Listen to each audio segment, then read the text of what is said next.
Magandang araw mga kaibigan.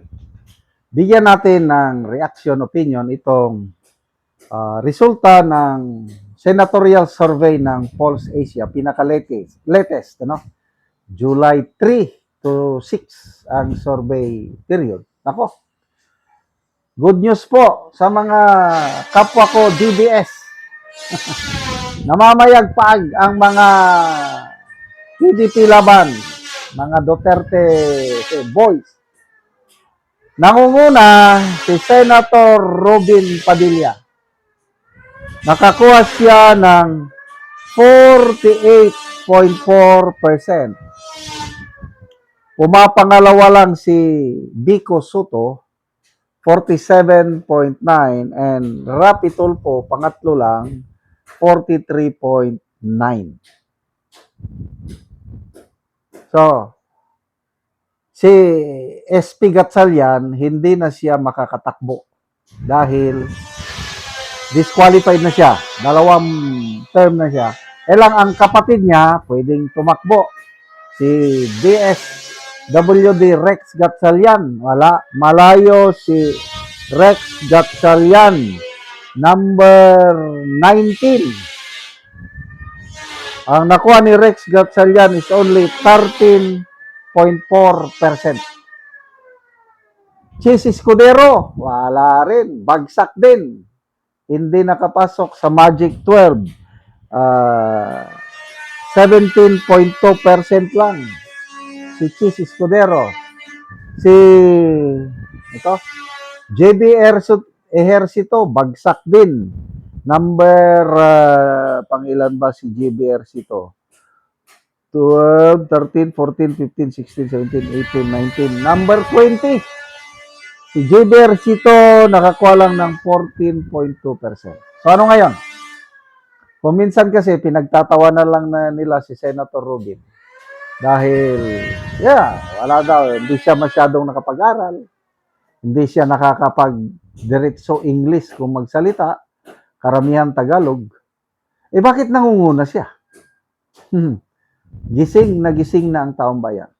Maalala ko noong 2022 na election, national election, ang number 1 kong senador, Robin Padilla. At hindi ako nagkamali. At ngayon, sa 2028, sana kakandidato siya. Siya pa rin ang aking number 1 senador.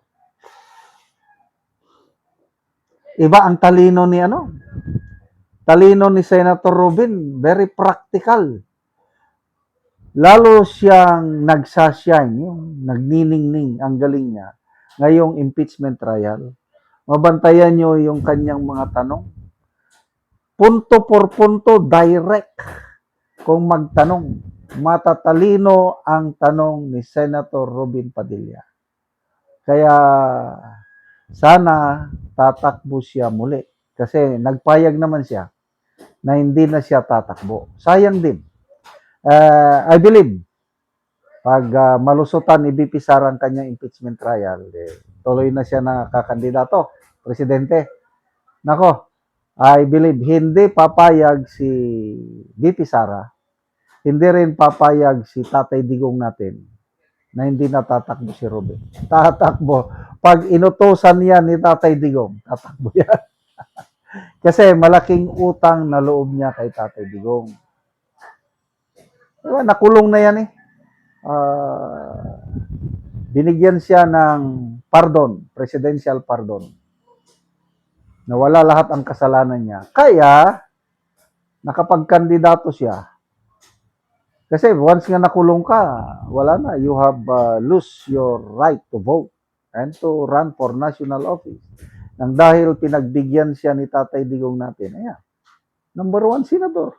Diba nakaka-proud na maging Duterte supporters tayo. Dito sa Magic 12, 6 ang pumasok, kalahati ang Duterte. Robin Padilla, Alan Peter Cayetano, Loren Ligarda, Mark Villar, Jingo Estrada, and Willie Rebillami. Alam nyo naman, malapit na magkaibigan si Tatay Digong natin at kay Willie. Sayang, nung 2022 pa sana, na hinihimok ni Tatay Digong natin na magkandidato si Senator Willie. Na nanalo sana noon. Itong 2025, akala ko mananalo si Willie Revillame. Kaya lang, medyo na-short ng konti. I hope tatakbo ulit siya ngayon. Kasi kailangan ni BP Sara ng mga senatoriables na mananalo. Kasi nga, kailangan yung control sa Senado. Dapat mas marami ang mga senador na susuporta kay BP Sara. Bakit? Ito, nakikita ko na strategy. Di ba? Hahabulin ni BP Sara yung mga magnanakaw sa gobyerno. Kailangan niya ng ombudsman na, alam niyo na. Kasi habang nandyan si Boying Rimulya, wala. Hindi niya mapapakulong ang mga kawatan. Kaya nakikita ko, mai-impeach, excuse me ha, mai-impeach si Boying Rimulya pag panahon na ni BP Sara. Sa Kongreso, I do believe, maraming mga kongresista na papanig kay BP Sara. Sa Senado ang labanan. Kaya kailangan natin, kagaya ni na Senator Robin Padilla, Senator Willie Revillame, medyo malayo si Attorney Vic Rodriguez. Nasa 20 plus. Hindi rin na naisama dito si Attorney Rowena Guanzon. Sana makakahabol sina Attorney Guanzon at Attorney Vic Rodriguez. Yan ang mga kailangan ni BP Sara na alalay sa 2028. Salamat mga kaibigan sa inyong pagsubaybay sa channel nito. Nakakatulong kayo ng malaki sa tribong Talandig ng Bukidnon dahil ang sweldo natin sa channel na ito is pantulong po sa tribo. Namimigay tayo ng libreng yero at pako para makapagpatayo sila ng mas maayos na tirahan. Panoorin nyo ang video na ito. Sa balay sa Tabangan og yero, so muna ni kadtong gitabang nga yero tungod kay kagahapon ulan man, so wala ko kaanhi, so ila na gyud gi atop dali sila atop kay ulan man, at least nga dili daw sila maulanan. So muna ni kadtong gitabang nga yero nga nakaatop na gyud sila.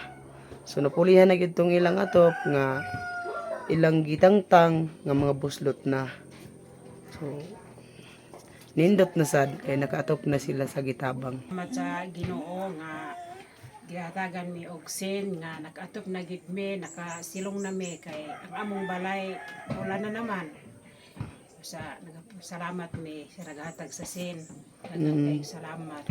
Kagahapon tungod kay gaulan naman, so nagdali-dali na mas pag-atop. Oh, kay gabasa man mi. Oo, so excited kayo mga natagaan og yero. Excited mi kaayo kay dili na mi karon mabasa og bisag dagan na kay ulan. So, nagpasalamat mi sa Ginoo kay natagaan mi sin, nakaatop na mi, dili na mi mabasa. Nga taba nga sa matagan mi mautruan. Salamat kaayo. Salamat.